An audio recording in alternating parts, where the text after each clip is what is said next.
Alam mo yung parang, matanda ka na, mag-aaral ka pa ba? Yun na nga eh. Mhm, mhm. Kaso pag hindi ka naman dito nag-aral sa Canada, Mhm, mhm. parang talagang back to zero ka dito, Exactly. di ba? Oo, yun. Kahit na sabihin mong manager ka sa Pilipinas, so galing ka sa prestigious school doon, pagdating mo talaga dito, back to zero ka talaga. Lalo na kung ang gusto mong profession ay yung katulad ng profession mo sa Pilipinas. Exactly. Yun yung medyo challenge. So, like me, rep ako sa atin, and then pagdating mo dito, trabaho ka cashier sa Walmart, cashier ka sa Costco. Parang there's good benefits naman din kung magtatrabaho ka din sa mga ganun. But for me, myself, I have a dream. So, talagang kailangan mo ditong magsumikap kung meron ka talagang pangarap. So, mahirap man ang buhay, wag po tayong bibitaw.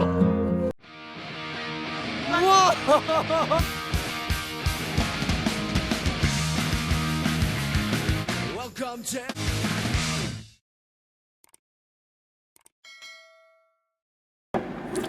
Okay, papasyal lang muna natin si Mami sa kanyang paboritong pasyalan.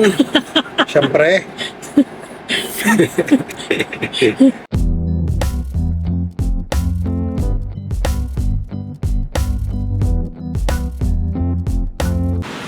Okay, ito ang paboritong pasyalan ni Mami.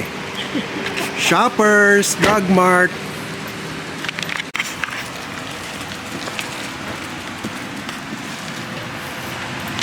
Dito lang kami sa labas ni Harry kasi bawal siyang pumasok sa loob ng Shoppers.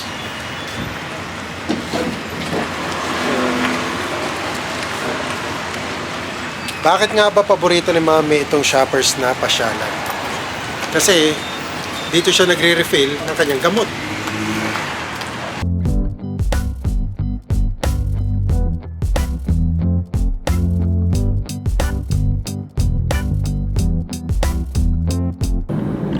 Uy, ano nangyari dito?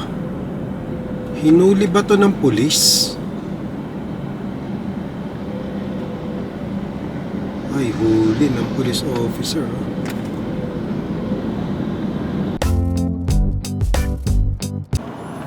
Ano tong maliit na truck ba to? Ayan oh. Interesting.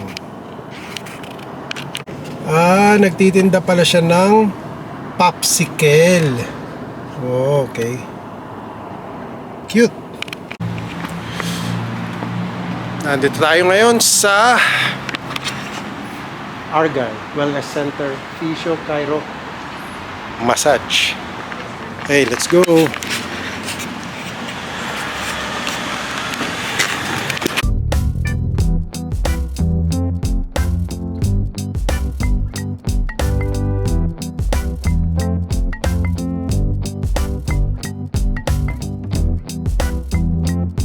Ayan. Ready ka na ba? Ready! So, Mhm. So, kamusta mga kababayan? Kasama ko ngayon si Kerry. Isa siya sa mga owners dito sa Argyle Wellness Center. Center, yes. Oo. At kausapin lang natin siya. Interview natin ng konti.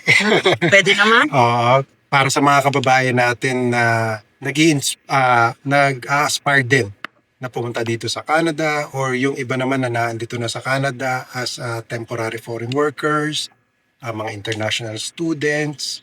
And alam nyo, meron kasi kayong magandang future dito sa Canada. It's all about how you make it. That is true. Yeah. That's true, right? Mhm. At syempre, sige, pakilala ka muna sa ating mga audience. Kerry? Ako po si Carrie, isa sa mga owners po ng Argyle Wellness Center and ng Leavi Skincare dito po sa Edmonton. Okay. At syempre, alamin muna natin, bago ka naging business owner dito, syempre may mga pinagdaan. Of course. Mhm. So, kagaya siguro ng ilan sa ating mga kababayan, nag-start ka rin as a foreign worker. Mhm. Mhm. So, how did you started? Paano ka ba nakapunta dito sa Canada? So, dito sa Canada, I'm thankful meron akong tita na at that time kasi sa Pilipinas noon, May sakit din tatay ko at saka yung kapatid ko. Both have cancer. So I was working din. Tapos, inoferan ako ng tita ko na magtrabaho rito sa Canada. So, ang nangyari, I did apply. Sa awa naman ng Diyos, natanggap ako. So, within, nung time kasi na yun, mga 2006-07, madali pa. So, within the 6 months period, nakaalis ako. Nag-start ako magtrabaho rito sa mental facility as a personal care aide. So, nagtrabaho ako for 2 years. After 2 years, nag-apply ako ng PR. Within 3 years, naging PR ako. Kasi nga, sobrang dali lang talaga nung time na yun. And then, after nun, nakilala ko yung asawa ko rito. Dito na rin ako nag-asawa. And then, also, at that time, nagtatrabaho ako sa Walmart as a cashier. So, after ko magtrabaho noon, sabi ko, mahirap yung trabahong ganito. Magkano lang sinasahod ko? No? Parang it's like $9 or $10 an hour. Noong time na yun. Noong time na yun, oo. So, sabi ko, malaki na yun. oo, true. Magkano lang ang gasolina noon. And then, after noon, sabi ko, kailangan ko ng mag-aral. So, I did nag-aral ako sa Northwest noon as healthcare aide. And then, naging healthcare aide ako for another 2 years. At that time, naging healthcare aide ako. Nagtatrabaho rin ako sa Costco. So, talagang kailangan mo ditong magsumikap kung meron ka talagang pangarap.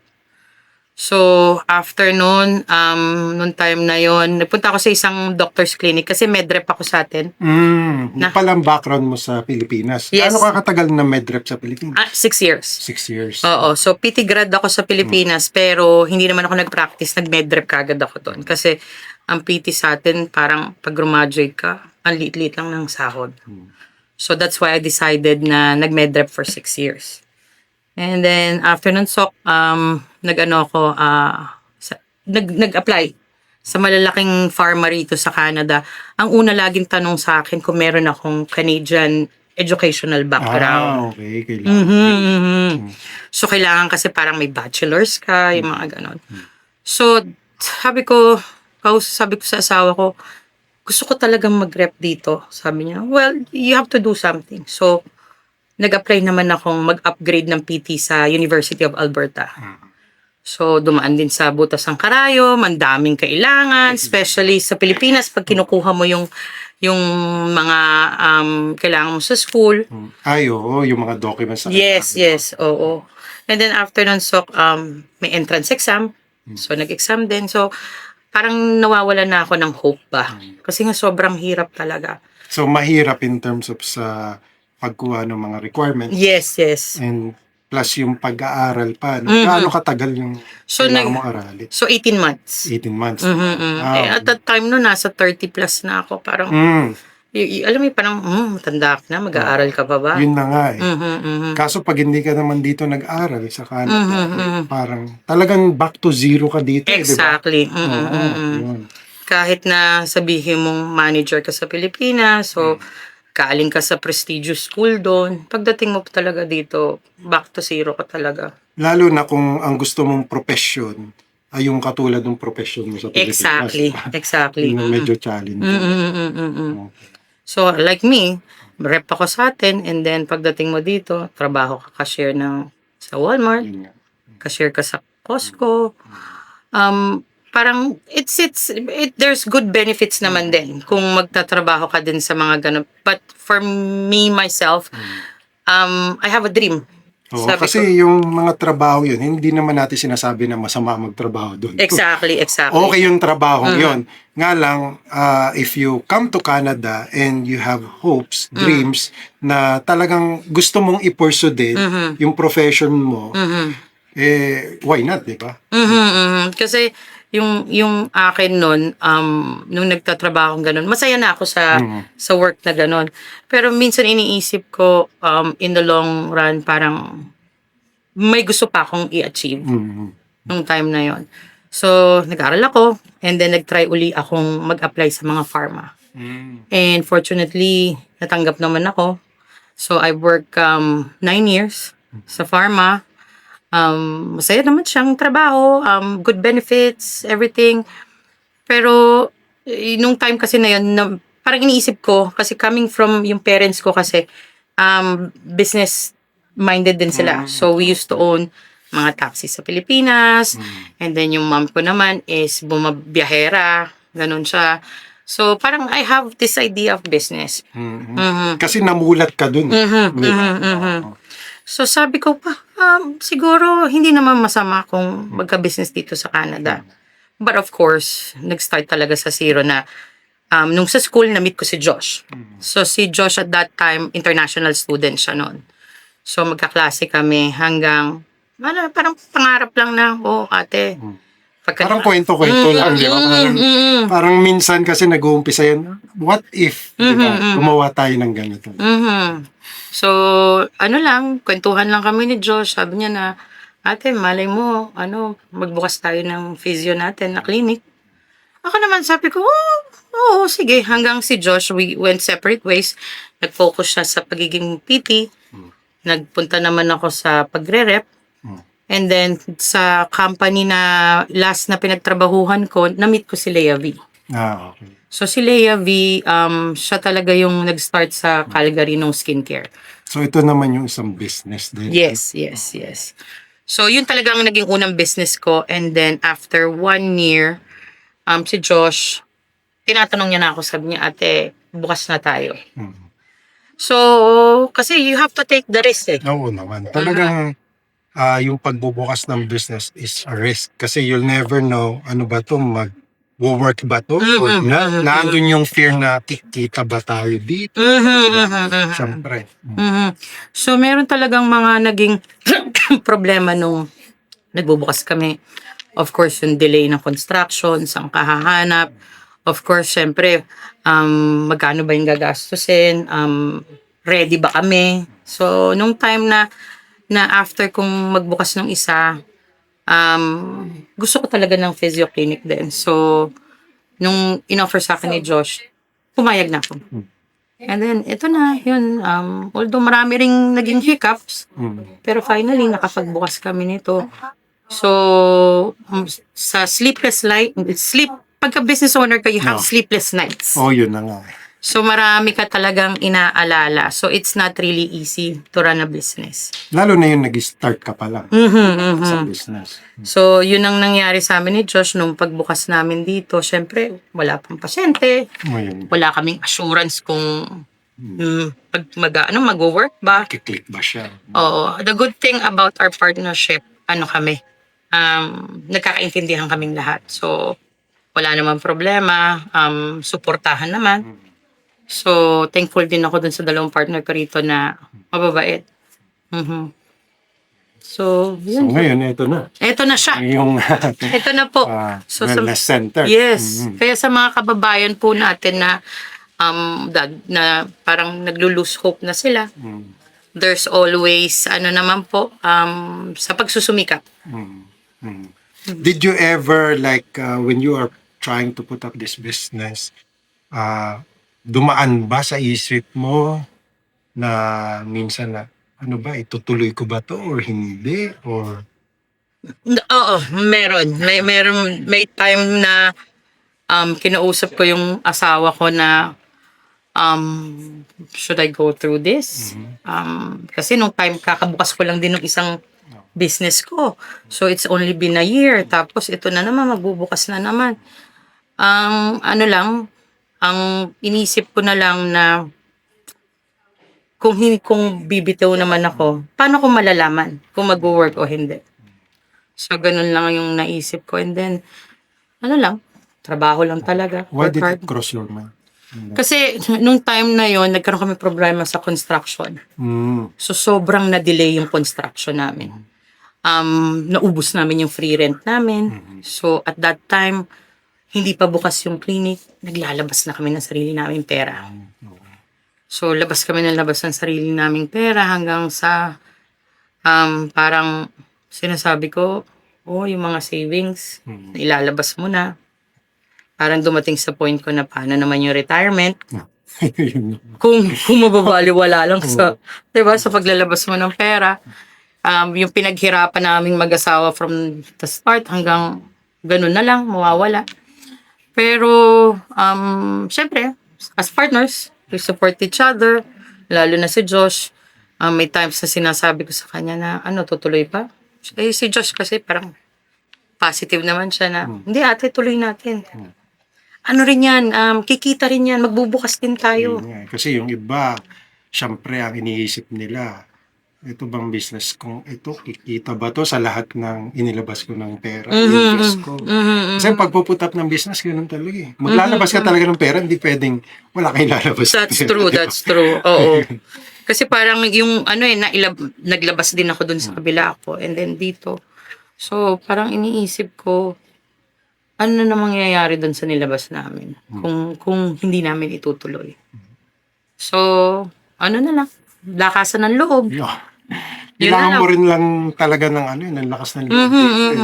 Tsaka mas maganda yung sinabi mo, meron ka kasing kapartner. Kasi kung if it was like you are on your own, then mas mahirap, di ba? Kasi wala man lang susuporta sa'yo kahit pasabihin natin yung moral support na nandiyan na hindi kaya natin ito. Exactly, Diba? oo. That gives a lot of difference para lumakas ang loob mo. At saka hindi lagi naming dinadaan sa biro na lang.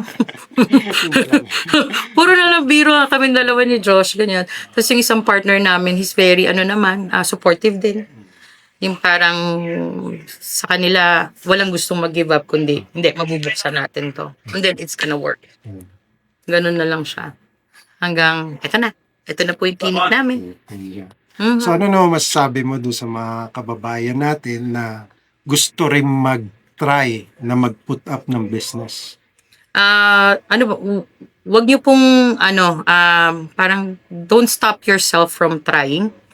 Kasi pagka puro ka na lang, pangarap ko, ganito, pangarap.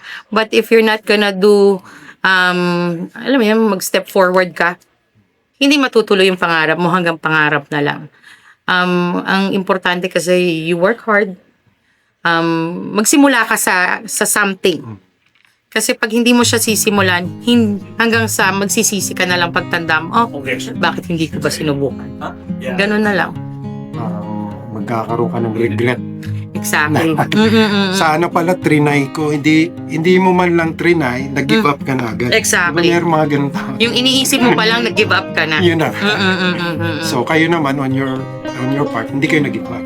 Hindi. Meron talagang mga hindi ko makakatulog sa gabi na iniisip mo. Yun lang ang takot ko na baka hindi mag-work tapos yung ininvest namin masasayang. Kasi magkaiba talaga yung sinasabi nilang employee mentality dun sa business owner mentality. Kasi ang employee, 8 to 5 tapos ang trabaho. Exactly. After the 8 hours, wala na. Kami 24/7 talaga. Pag business owner ka, kailangan ganyan. Exactly. Minsan, naiidlip ka na, biglang babangon ka, tipong, nagawa ko ba to? Ganon yung nangyayari. But, I'm proud na na-attain ko yung ganito, yung pangarap namin. And then, sana hopefully, makapag-expand pa kami. So, mahirap man ang buhay, wag po tayong bibitaw. Yun. Push nyo lang. Push nyo lang. And, sige, invite mo sila dito sa ating clinic. Okay po, in-invite ko po kayo dito sa Argyle Wellness Center. Meron po kaming physiotherapy, chiropractor, acupuncture, osteopath, naturopath, may psychologist din po kami rito. Yung mga IV drip po, also we offer foot orthotics din po dito sa clinic. So punta po kayo rito, we're located at 6254 99th Street, dito po sa baba ng Argyle Plaza Hotel. Visit na po kayo dito, mga kababayan, sa Argyle Wellness Center. And that's it for me today. I hope you like this video. If you do, please give it a thumbs up. And as always, more videos to come. I will see you, God willing, on my next video. Samahan nawa kayong parati ng Panginoon sa inyong pang-araw-araw na buhay at magandang araw po sa inyo lahat. Thank you very much. Thank you so.